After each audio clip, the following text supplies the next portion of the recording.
The latest outrage of Islamic indoctrination in the public schools is coming from a little-known organization called World Hijab Day.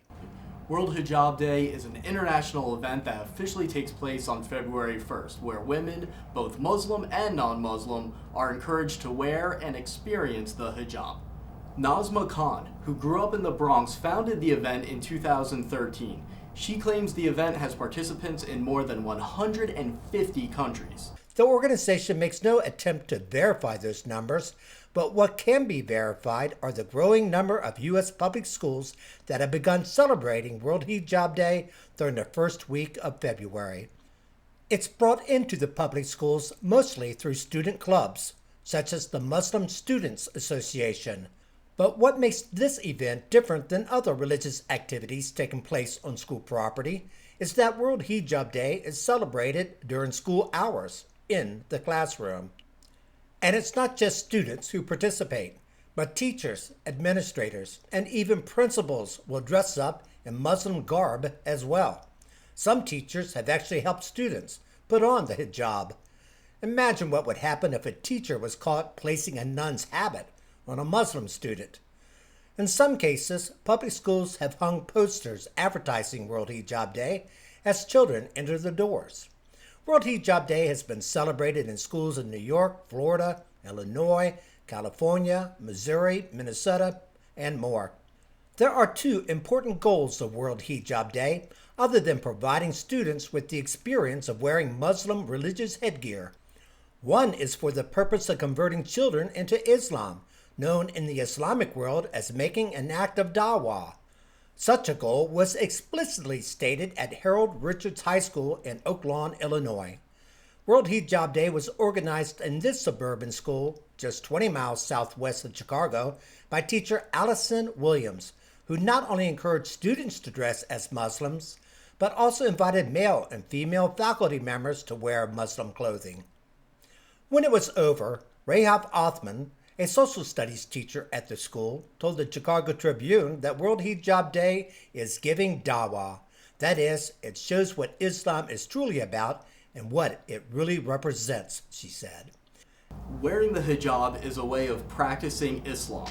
The Muslim women dress the way they do simply because Allah orders them in the Quran.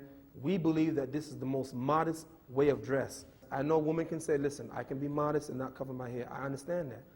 She's trying to be a servant of Allah and follow what the Quran says. And so when you promote wearing the hijab, you are proselytizing. When you're encouraging that in public schools, you are encouraging students to adopt and practice Islam. Now imagine if students were encouraged to wear crosses for World Cross Day. How would that come off? How would the media react to that? They would say that's proselytizing, you're not allowed to do it. But here we have the hijab being promoted, and yet you just get silence. Even more troubling than a religious practice taking place during classroom hours is another stated objective of World Hijab Day, which is to show that Muslims rule the world. On the official Facebook page of World Hijab Day, organizers made this shocking declaration. We rule the world, don't we? And nobody knows that. Why? Because we see everyone and no one sees us. The supporters of World Hijab Day are going to make it sound as if it's a measure just to fight against discrimination. But that's not actually the objective, according to the very Facebook page that explains what World Hijab Day is about and what the objective behind promoting it really is. We rule the world, don't we? And nobody knows that. Why? Because we see everyone and no one sees us. We cover for God.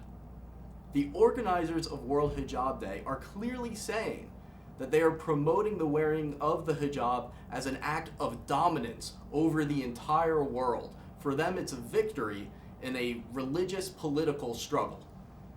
The goal of World Hijab Day is to make sure people can see that Islam rules the world, that it isn't hidden, that it isn't disguised in Western clothing, that it isn't concealed in a closet.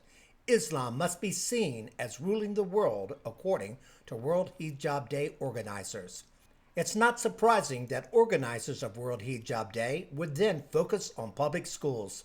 where impressionable children can be seen as dressing up as Muslims, an image meant to drown out other major religious faiths and beliefs. We understand why World Hijab Day would want to be in the public schools. They want the opportunity for students to be given dawa, that is, the invitation into Islam, and by having so many children dress up as Muslims, it can be perceived that Islam rules the world. We asked constitutional attorney Johnny Davis whether celebrating World Hijab Day in the public schools is unconstitutional. Absolutely. During classroom hours, they can't do anything that promotes religion. So the active participation of teachers, again, flies at the heart of the Supreme Court and of federal court rulings. The very fact that they don't do similar things for Christian, Jews, Hindu, Buddhists, and so forth further establishes the fact that they can't do this. The parents would have grounds to bring a lawsuit against this. So far, there have been no legal challenges to World Hijab Day in the public schools, though on occasion, the event has been canceled due to parental objections. World Hijab Day was canceled at Medford High School in Massachusetts after parents found out about the planned event.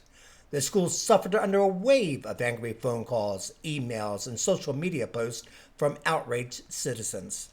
The same happened at William Mason High School in Ohio, when it tried hosting an event called the Covered Girl Challenge, an activity the principal said was designed to promote diversity and a taste of Islamic culture. Principal Mindy McCarthy Stewart not only canceled the event, but had to send an apology note to the offended families. World Hijab Day is far from being entrenched in the public school system, but each year, more and more schools are participating. Whether it reaches your school, if it hasn't already, is probably just a matter of time. Whether it stays in your school, it's probably not a matter of a lawsuit, but how loud parents object. If you don't want World Hijab Day coming to your schools, then pay attention, stay active, and exercise your parental and citizen right to object. A public school is no place to invite children to Islam or to show that Islam rules the world.